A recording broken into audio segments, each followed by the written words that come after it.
వేణుస్వామికి కోర్టులో షాక్ తగిలింది. వెంటనే వేణుస్వామిపై కేసు నమోదు చేయాలని జూబ్లీహిల్స్ పోలీసులకు హైదరాబాద్ 17mm కోర్టు ఆదేశాలిచ్చింది.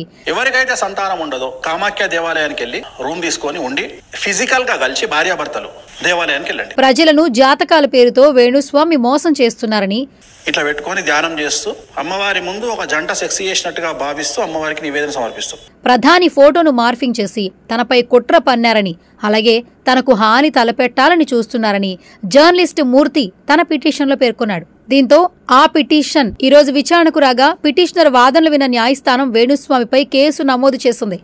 యోని పూజలు చేస్తారట. ఏం మాట్లాడుతున్నారు? లోపలేసేయద్దు జైల్లో.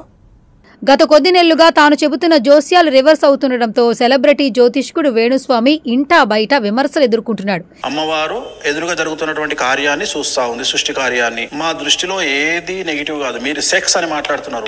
ఏపీ తెలంగాణ ఎన్నికల ఫలితాలు, IPL ఇలా చాలా విషయాల్లో వేణుస్వామి జోస్యం చెప్పాడు. ఆ దెబ్బతో ఆయనపై విపరీతమైన ట్రోలింగ్ నడిచింది.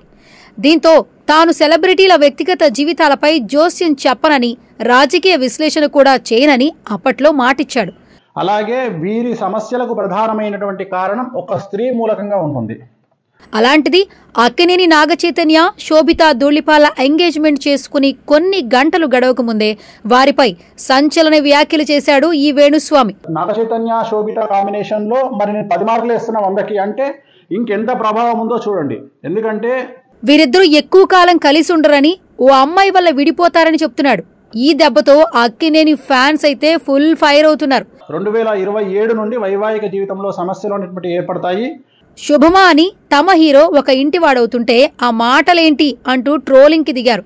ఫిలిం జర్నలిస్టులైతే ఏకంగా పోలీసులను, మహిళా కమిషన్ను ఆశ్రయించారు. కమిషన్ నోటీసులు కూడా జారీ చేసింది. అన్ని వైపుల నుంచి విమర్శలు వస్తుండటంతో వేణుస్వామి స్పందించాడు. గతంలో నాగచైతన్య, సమంత జాతకాలకు కొనసాగింపుగానే ఈ జోస్యం చెప్పా అని వివరణ ఇస్తున్నాడు. శోభితా జాతకంలో చాలా ఎక్స్ట్రీమ్ ప్రాబ్లమ్స్ కనిపిస్తా ఉన్నాయి. సో ఒక స్త్రీ మూలకంగా వీళ్ళ జాతకంలో వీళ్ళు విడబాటుకు గురయ్యే అవకాశం ఉంది. సెలబ్రిటీ ఆస్ట్రాలజర్గా పలువురు సినీ, రాజకీయ సెలబ్రిటీల వ్యక్తిగత జీవితాల గురించి జాతకాలు చెప్పి ఫేమస్ అయ్యాడు. ఈ మధ్యలో మహిళా కమిషన్ కు ఫిర్యాదు చేసిన సంగతి తెలిసిందే. తెలుగు ఫిలిం జర్నలిస్ట్ అసోసియేషన్ తో పాటు దాని అనుబంధ సంస్థ Telugu film digital media association, Telangana state మహిళా కమిషన్ చైర్పర్సన్స్ నేరెళ్ల శారదను కలిసి ఫిర్యాదు చేశాయి.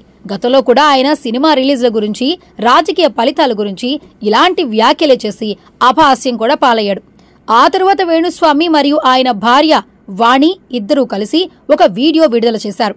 జర్నలిస్ట్ మూర్తి డబ్బులు డిమాండ్ చేశాడంటూ పేర్కొన్నారు. ఎంతమంది కన్నె పిల్లలకు మీరు యోని పూజలు చేశారు? ఆ తరువాత మూర్తి వీరు చేస్తున్న తప్పుడు ఆరోపణలను, చేస్తున్న మోసాలను లైవ్లో బట్టబయలు చేశారు. ఒకవైపు పోలీస్ స్టేషన్లో ఫిర్యాదు చేయడమే కాదు, మరోవైపు కోర్టులో కూడా పిటిషన్ దాఖలు చేశారు. ఈ నేపథ్యంలో ఈ విచారణలో భాగంగా వేణుస్వామిపై కేసు నమోదు చేయాలంటూ జూబ్లీహిల్స్ పోలీసులకు ఆదేశాలిచ్చింది కోర్టు. మొత్తానికి ఇప్పుడు వేణుస్వామి పూర్తిగా వైరల్ అవుతున్నారు.